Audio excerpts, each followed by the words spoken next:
May the words of my mouth and the meditations of all of our hearts be pleasing to you, O God, our rock and our Redeemer. When I was young, I was often told to go out and preach the gospel. And that meant that I was supposed to preach a certain set of truth statements, a certain set of things that people were supposed to believe in order to be saved from hell. And so when I came to 2 Timothy this week, it was so refreshing. The writer of this epistle tells us the gospel is Jesus Christ resurrected. The gospel is not some set of dogmas, not some set of truth statements that we may or may not get right. It is the living, breathing, God incarnate presence of Jesus in us and in our world. That is the gospel. And that gospel cannot be chained or stopped. Now, human beings, of course, we can be chained. We can be stopped. And the author of this epistle appears to have been in chains. In fact, this was common.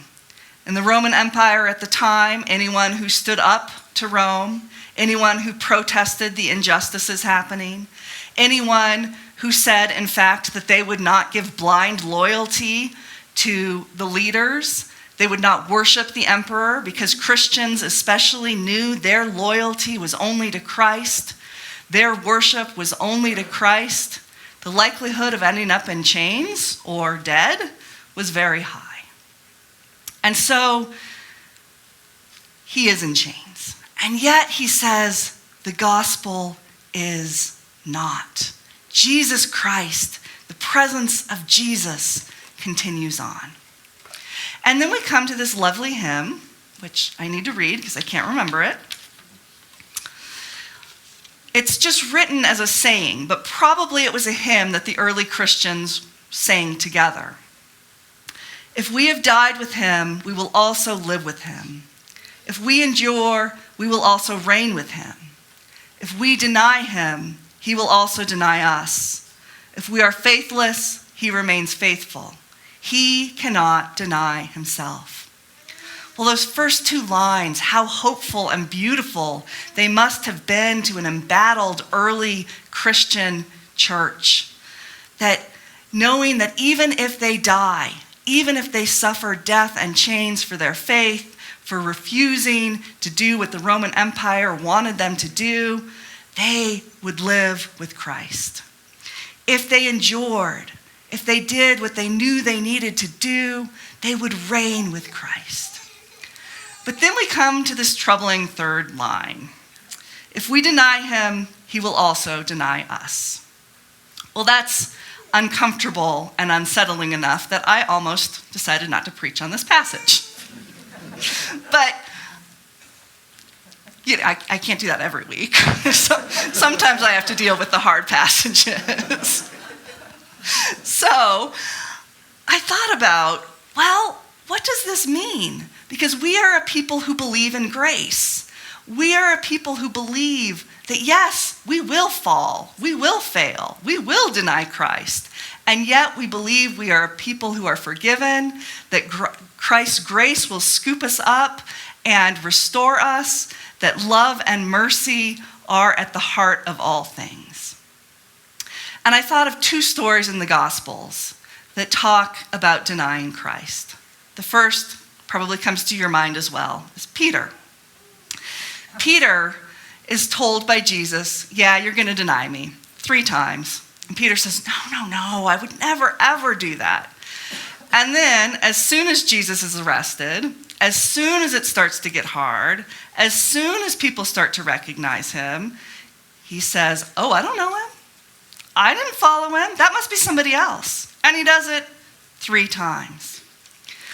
And immediately after Jesus looks directly at him after this third denial, you can imagine what a moment that must have been. And he walks away and weeps bitterly. And yet, when Jesus is resurrected, he comes back to Peter, and Peter is given 3 chances to reinstate himself. Jesus asks him 3 times, Peter, do you love me?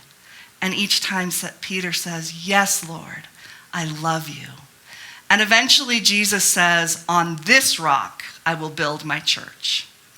That is the kind of grace we believe in, the kind of grace we rely on. Well, there's another story about denial that is a little bit harder, I think, and it's in Matthew 25. And in this case, the believers don't think they've done anything wrong. It's a parable. They come to the king, and the king says, I never knew you. You're banished. Go away. And we knew you. He says, when I was hungry, you didn't feed me. When I was thirsty, you didn't give me something to drink. When I was in prison and when I was sick, you didn't visit me. When I was a stranger, you didn't welcome me in. And they say, well, when did we ever see you in those circumstances? And the king says, whenever you saw the least of these, my brothers or sisters, hungry or thirsty or naked or a stranger, and you did not do for them, you also did not do for me. And he sends them away. That, I think, is what it means to deny Jesus ultimately. We learn that Jesus is present. The gospel is this good news that Jesus is present in our world. Yes, that means that Jesus is present to us in the communion, in baptism, in our Bible reading, in our going out into nature and communing with God. Yes, Jesus is with us when we commune with one another, but Jesus is most with us in those who are vulnerable and in need.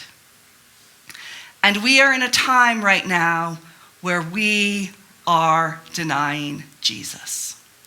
We are sending the vulnerable away, hungry and naked. We are sending the strangers away. We are leaving people to languish in prisons and detention. We are seeing what happens in our world when we deny Christ. And that's depressing, and that's very hard. But then we come to this last line of the hymn. If we are faithless, he remains faithful. He cannot deny himself. My friends, Jesus is still present. Jesus is still working. Jesus is still healing. In our gospel story, it looks like a story about the healing of those with skin diseases, and it is. But really, it's a story about the healing of the community. These people, it's often mistranslated as lepers, but scholars agree that what we know of as leprosy now is not what these people were experiencing. They were experiencing a skin disease where their skin literally sloughed off of itself, and they started to look like decaying bodies. They were experiencing death in their bodies. And they were isolated, not only because people were horrified and afraid, but because it meant that if they were in community with others, those in their community would be ritually unclean and unable to participate in many of the religious rituals. Well, Jesus does something very interesting. Rather than just healing them, he says, go to the priest. And as they start going to the priest, they are made clean. The reason he sends them to the priest is to integrate them back into the community. The priest can declare them clean, and they can become a part of the community that has denied them. This is a story about a community being made whole again. And of course, it includes a Samaritan, because Luke loves the Samaritans. Luke loves to point out that the hated foreigner is always the one who gets it right.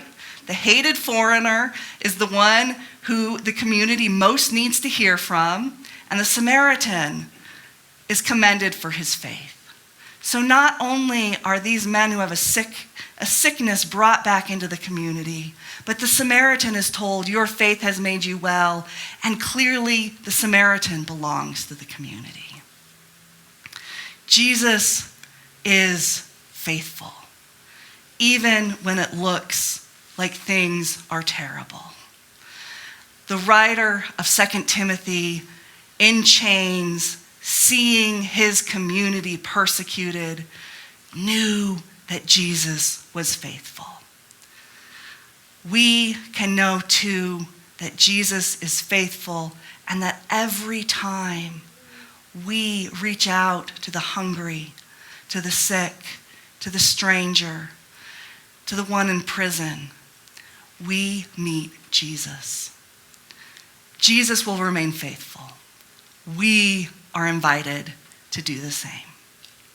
Amen.